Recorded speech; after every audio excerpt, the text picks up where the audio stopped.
Hello and welcome to today's episode of the Work at Home Rockstar podcast. Excited for today's guest. He is the author of Cleanlots, and he's been in business for 40 plus years. And what he does now is he helps people start a simple home-based business, cleaning litter from parking lots, which is almost as easy as going for a walk. Very excited about that. And we are talking to Brian Winch today. Hey, Brian, you ready to rock? I'm ready to rock and roll, Tim. Thanks for having me. Awesome. Thanks for being here. So we always start off here in a good note. So tell me a story of success that you can be inspired by. Oh, well, I come from a very humble background, not much money, not much education or skills. This was back in 1981 when I started my business, and I was working a full-time job. And all I had to get started was the memory of my dad, who had recently passed away at the time, one of his side gigs, which was cleaning up litter from parking lots. So I started that. I had nothing to lose, and I turned it into a six-figure business of 40 plus years. So I think that's a pretty good success story. That's not bad. I'll take it. Now, okay. Well, with the good note, sometimes you're going to hit a couple bad notes along the way. So, tell me, was there some things that didn't go as planned that we can learn from? Oh yeah, I mean, things didn't run smoothly like from the get-go. I was very determined to be successful and make this business, my full-time occupation. So I obviously ran into hurdles and roadblocks and everything, but I refused to give up. And I got help. I found a mentor, or I did research. This was way back before the internet, mind you. So, the information wasn't as easily defined back then as it is today. So if I had to go to the library or talk to friends or network with some people, I did what I had to do to circumvent, any of those problems or roadblocks that I encountered at that time, so I could move forward and grow the business. Right on. Well, is there one big one that kind of got you down for a little while? One mistake I made actually after being in business for about, probably about 7 or 8 years. There's that expression out there: the customer's always right, and yeah, I guess that's a myth, really. I know from experience. But a couple of my clients approached me and said, "Brian, we love the service you're providing, cleaning up the litter from our parking lots. Are there some other services you can provide for us?" And I said, "Such as what?" And you started listing some things off, like, can you shovel some snow in the winter? Can you cut some grass in the summer? And back then I was afraid of losing business, so I said yes, and I did it. This was on a small scale. What those other services he was wanting me to provide, and I did that for a few years, and then I just grew to hate doing that. I mean, they don't really complement or work together well with my parking lot litter cleanup in terms of the hours and et cetera.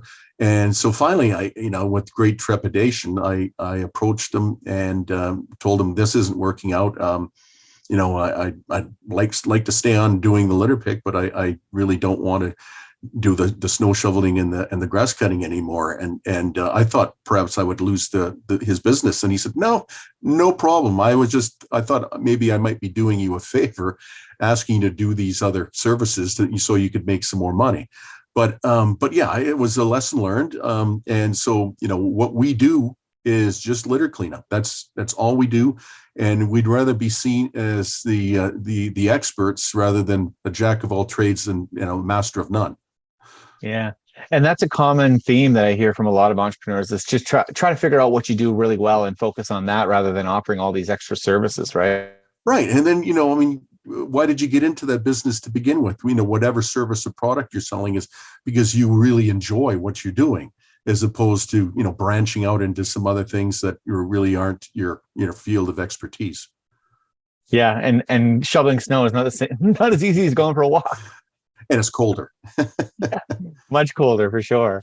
So tell me a little bit about practicing. Like, so, you've been in business for a long time. I mean, have you had to keep up on your skills or anything like that? Like, what do you do to keep up with the times, I guess?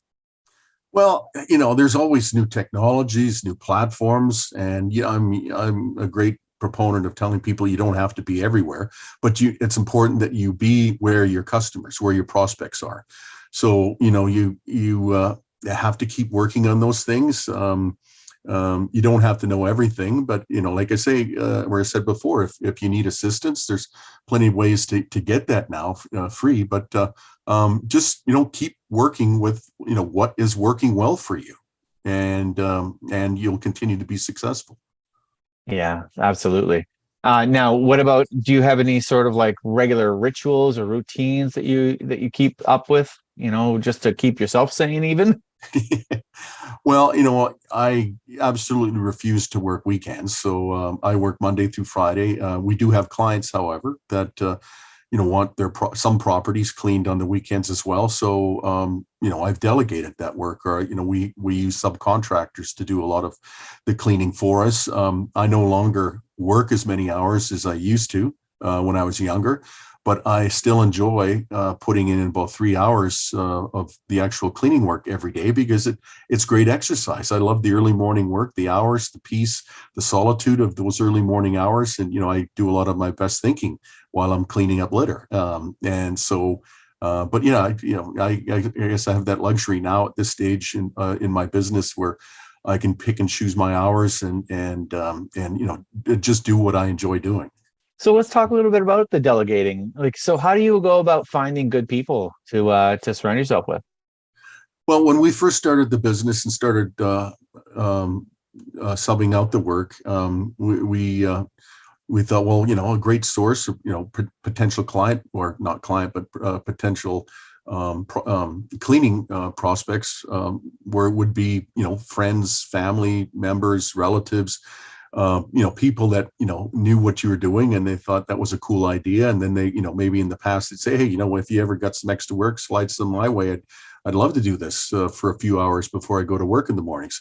So that worked out really well. We've got some of those same people. They're still doing the cleaning for us. 30 years later. The last probably 5-10 years. With a lot of these job boards that are online, there's a lot of very small, micro, janitorial cleaning companies, if you will, that are only interested in doing the cleaning, not necessarily getting contracts themselves, and they're open to all sorts of different types of cleaning. So, a lot of those people are a great source, and we don't have to worry about them stealing any business from us. But we get great results, and they understand what it takes and what they have to do to keep customers happy. So there's all sorts of different ways to find people to work for you. And that's a really good point, because there is quite a few people that are and that want to just do the work, but don't necessarily want all the other stuff that goes along with it, like getting the clients and all that stuff. And I think that's one of the things that I've found was misunderstood about working from home. I think that people think that, oh, if I'm going to start a business, I'm going to work from home, well, I'm going to be the salesperson. But that is not necessarily true. You could probably hook yourself up with somebody who's doing all those sales, and you can just do the work, right? Well, I think, if you're a solopreneur, you have to understand your product or service, and really who is better in explaining to prospects what it is that you do than yourself. I did try early on subbing that out, like the sales work, but it just didn't work. And so and it's really simple. I'm an introvert. I'm not an extrovert. And a lot of people think if you're in sales or you're going to be in business, you have to be an extrovert. I don't believe that at all. What you have to do is believe in the benefits, or believe in your product or service and sell the benefits. So for example, when I'm prospecting, I'm going to explain to my prospect the benefits they get from using our company and service, as opposed to just selling the features, et cetera, and providing that extra value. Like, hey, anybody can clean up, but in addition to our litter picker, litter cleanup service, we're also going to provide you with free reporting. and it doesn't cost you anything. So, for example, when we're cleaning a property and we notice fresh graffiti on the wall, or somebody's dumped off a sofa and a mattress at the back of the building, we just take a picture of that and forward the image with a text the following morning to our clients to make their job easier. And they appreciate getting that, those field reports, if you will, to notify their graffiti removal company or their junk hauling contractor to remove the sofas, etc. And they'd rather hear it from us and get on it quickly, as opposed to hearing it from an angry tenant saying, you know what, nobody showed up here for a couple of days because, why is this stuff still on the wall? Or why is this stuff still sitting behind the waste dumpster? Yeah. Yeah. And I agree. I think that I've tried to hire salespeople too in the past, but I'm always, it's tough, right? You're always going to be the best at that. And I like what you're talking about, the benefits, because I think that a lot of people get stuck in trying to get, very complicated with what they're offering, talking about all the details of, here's how we do it, and these are the cleaners we use, and all that kind of stuff. And here's how big it is, and it's got an opening this wide, and it sits this tall. At the end of the day, nobody buys the product, for those reasons. I mean, it's what is the product going to do for them? How is it going to make them feel good? And if you think about it, people, the maker of jeans, when they show their jeans commercials, they're showing how attractive you can look. And it's usually a model, right? Yeah. How attractive those jeans look on that person. And so people think, wow, those jeans are going to look great on me too. And, that's why they buy them. They don't care about, how many stitches are down the leg or et cetera. Yeah, you're totally right. And so, is there, like, how do you go about finding that information out? Like, let's just say you're in that point where, you've got the details, you have a great product, but how do you make that connection to the client? Well, just explaining the benefits, what that product is going to provide them, or what it's going to do to them. And so you have to wrap your mind around that type of thinking as opposed to the technical side of it. Yeah. And what about, let's talk a little bit about getting fans, like the marketing side. So how do you change somebody? And hey, now with social media, it's easy to get in front of an audience, right? But how do you get that audience to now want to follow you and want to do business with you? Well, I mean, like, for example, we have a company page on LinkedIn, and, we'll post a lot of the stuff that we send to our clients that, we discussed earlier, such as the graffiti or stuff like that. And we'll attach in a post the image, of course, but also, this is what we do, besides cleaning up litter. We also report the graffiti, et cetera. And, it's important to use the right hash marks, and et cetera. So people that follow you, or people that are following, those related subjects, are going to see the posts. And so it doesn't necessarily lead to a client, the first time they've seen our posts, but you build trust. And after a while, they could very well reach out to you, and because they've been, seeing your posts for the last 2, 3, 4, 5, 6 months or whatever, maybe a year, and they reach out to you and say, hey, you know what? And they think they know all about you, and the service you provide based on how they've been following and the content you've been providing. So they're more receptive to, doing business, and they believe in your service because they think they know you based on, what you've been posting on social media, whatever platform that may be.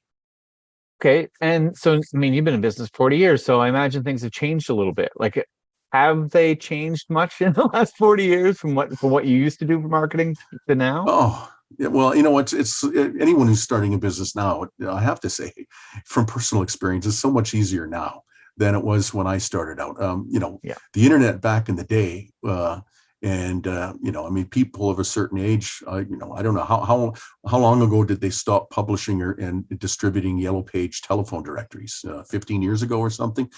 But I mean, back when we were operating, that was the internet of the day. The yellow pages was probably about 6 inches, depending on the size of your city, but good 3 to 5, 6 inches thick.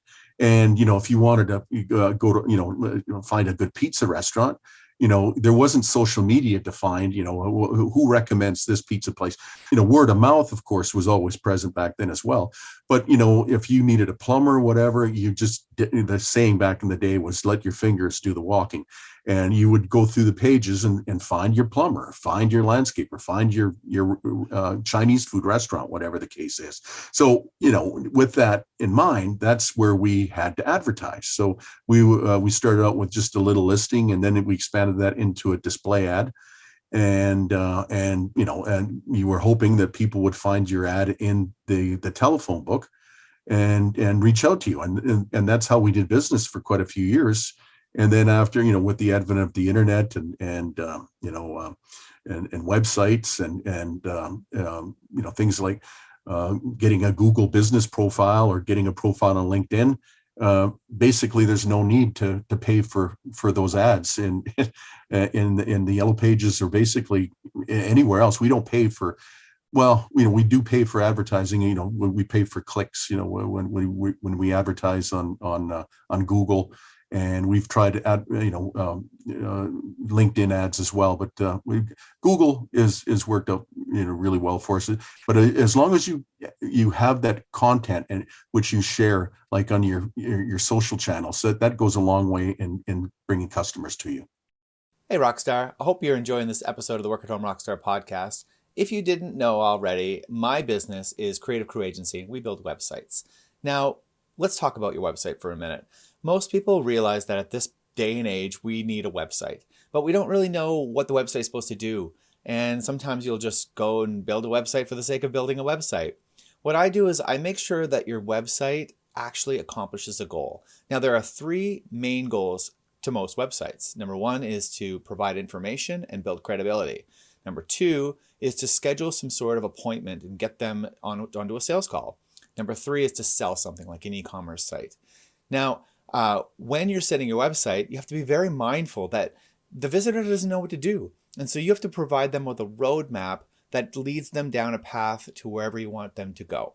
On my website, I want them to be on a free consultation. So that's why when you go to creativecrewagency.com, you'll see information about scheduling a free consultation.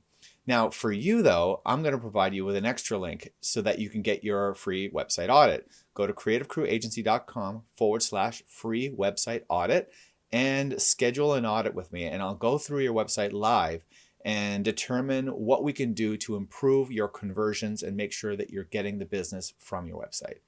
Go to creativecrewagency.com and we'll see you there. Were you quick to make that switch to that different model, or what?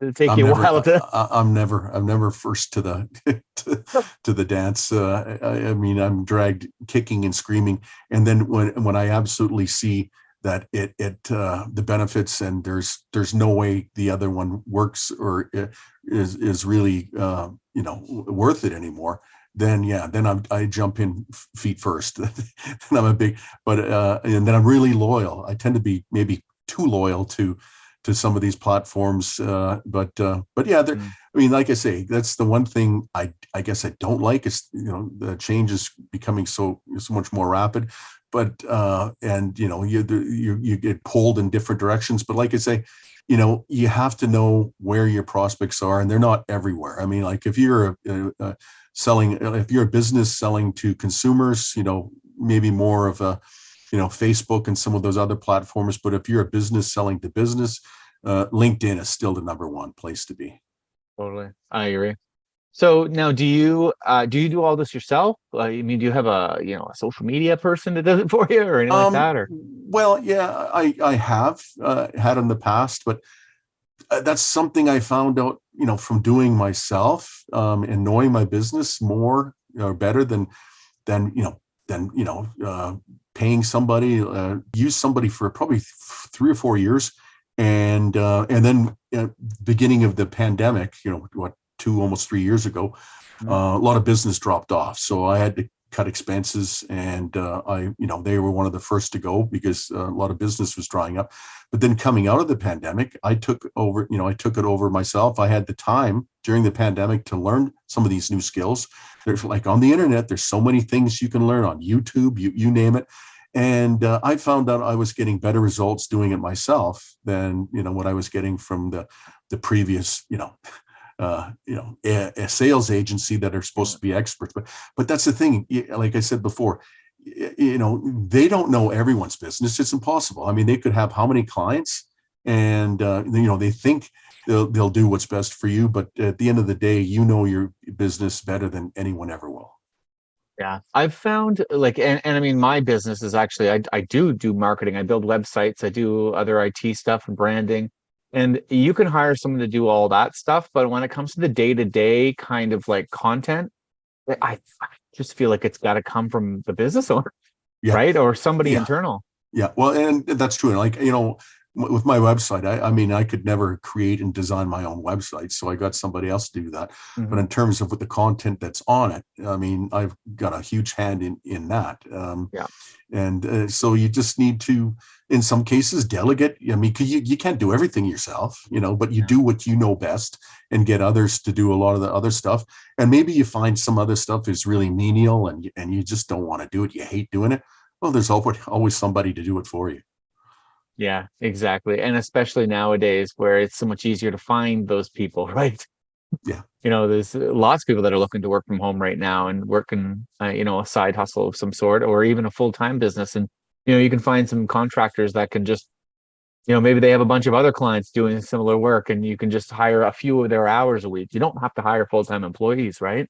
No, well, there's plenty of virtual assistants out there, and it's just you just have to weed the best candidates out from the other ones. So it's like anything really. Yeah. And do you have any sort of like processes on how to weed those clients out? Or I mean those Uh, contestants out? well, I mean, like now a lot of just checking reviews, like everyone does on social media now. I mean, Yeah. like I've got my sons. We'll be checking out a new restaurant, and the first thing they do is check the reviews to see if it's any good or not before they even want to think about stepping into the place. So, but yeah, I mean, there's all sorts of information online to, find out, if it's there, they get positive reviews, and again, we come full circle. I mean, that's where you got to be, and you got to make sure you provide that extra value where people are going to want to take the time to give you good reviews and tell people, why dealing with, Cleanlots or whatever the case is such a good idea. Yeah. And so that whole thing about reviews is everywhere too. Like, I mean, not only can you get like a Google business profile and collect reviews on there, or a Facebook profile, collect reviews on there. There's lots of places where you can, for your own business, make sure you're set up and you're collecting reviews because that's what people are looking for. And then on the other side of it too, when you're looking for someone, make sure you go check those reviews too. I mean, there's really no excuse to not have a situation where you've got reviews being collected, right? Exactly. So, I've got a Google my business profile, or Mhm. they recently changed it to Google Business Profile, I guess. And so, yeah, you're always conscious of your reviews, and on that profile, sharing updates about whether you've got sales or deals, or what if you added another service, or why your service is better, and why is that? How is your service better? And sharing images and even videos. And, it's amazing, because with analytics, even with LinkedIn, your company page, at the end of every week, you get a notification from LinkedIn, for example, showing, the activity, how many people, saw your post and how many people engaged and everything. And sometimes, it's pretty cool because you might have just put, shared an image and wrote 2 or 3 sentences. That's it. It doesn't take long to create that. And then at the end of the week, you found out, oh, that many people read that and saw it and liked it. Well, that's cool. Yeah. Yeah. And how do you go about, coming up with new content all the time? It's just from seeing, and I mean, that's a good idea because you think you run out of ideas after a while, but there's always something. And I'll give you an idea. I guess it was last year, but last May, and I pulled into one of my shopping centers that I clean, and I discovered in the middle of the parking lot somebody had pulled off one of the sewer grates, the iron catch basin grates, Yeah. and cut it in half somehow, and then put half back in place, but the other half was missing. and I couldn't understand who would do this and why would they do that.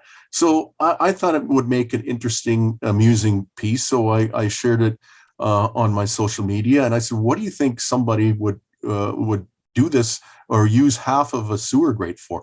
And some people replied they had some great ideas. Well, maybe it was a homeless person who decided that was a good cheap barbecue grill, or whatever the case is. And so yeah, I mean, I got a lot of engagement just by putting something like out there like that. So yeah, I mean, my business is never boring. It's not routine where it's the same stuff every day. So it's sometimes it's surprising what you will see. And so I share that on my company page all the time, and it makes for great content. And I think what you're like the point I think that you're making here is that the content that you're putting out there is not just sale, sale, sale. I got a sale, I got a sale.